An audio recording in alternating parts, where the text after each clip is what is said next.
after Icebox, after Breeze, after Fracture, we wanted to build something a little more straightforward, a little more approachable for players. All of those maps are fairly strategically complex. We knew we wanted to revisit Old World Europe, and Portugal was a country that has a ton of rich culture. Somebody threw out the idea of what if it was ocean floor has risen. They wanted to protect a part of the city, and therefore they built this big dome. This is our very first foray into Oomega Earth. This was really our first opportunity to get to show that off to players. What are some of those defining differences? Pearl is one of its kind in that way.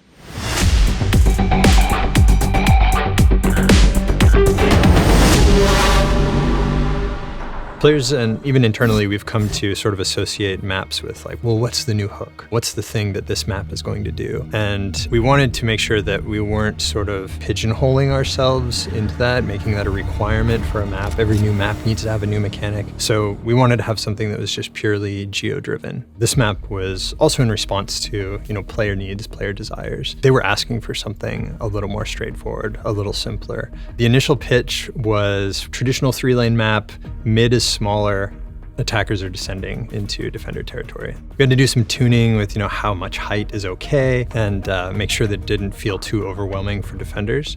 But it also introduced some interesting situations for certain utility. So Raze loves to satchel boost off height deltas. Sage has a little bit of a harder time walling off A, but then she's one of the few people that can kind of cover the whole choke on B long. The other piece of that is mid is a little bit more short range. So maybe you can actually go there on a save round, but then you still have kind of a long fight into the sites themselves.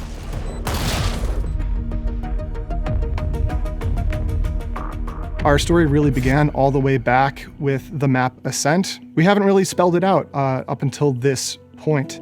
So this is really us finally saying, yes, we have two realities, Alpha Earth and Omega Earth, in conflict with each other. And Pearl is that opportunity for players to experience Omega for the very first time.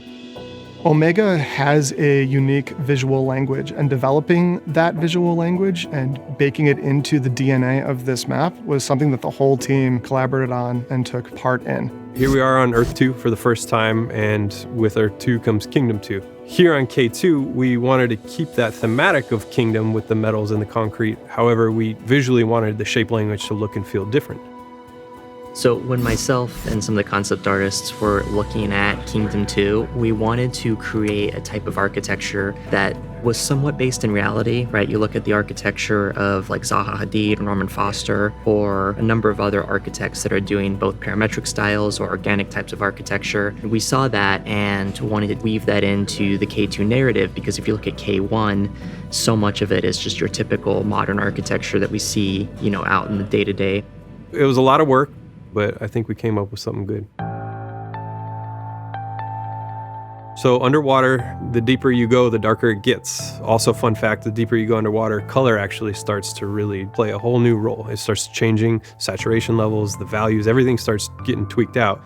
So for this was a challenge. We had to really start cranking up all the artificial lighting, essentially all the wall sconces that we were able to place throughout the map. But at the end of the day, if we needed to crank up the sun or something like that, we can say, hey, the water level is very close to the top of this dome. Therefore, there is some actual sunlight peeking through, and we can play with that space to really help lift the light if we needed to.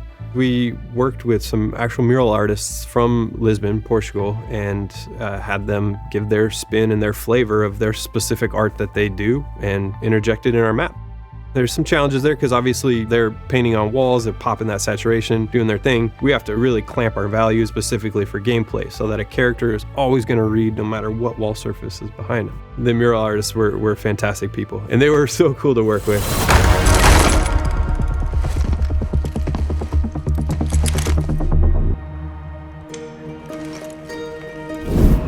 The conversations have to start really early in order to pull off cinematics like Shattered that are so integrated into the setting of Pearl. We want you to be able to immediately jump into game and see those exact same pieces of architecture, the exact same symbols, understand what you just saw in this cinematic expression of the world is what players get to live and breathe and experience in that competitive game environment. So there's a couple different areas around Pearl's map that I think really stand out as those lore integrated spaces. The comic book shop is one of them, High Tide Comics, looking in the window and giving a glimpse into Omega Earth. It's very different than the Valorant protocol and how they operate. There is the Multiverse Museum with various displays that show a peek into the history of Omega Earth's relationship with Radianite and other dimensions. High up above on certain walls, you'll see depictions of our agents. Those are absolute depictions that we hope help kind of fill in the gaps of how Omega's society interacts with Valorant in this world.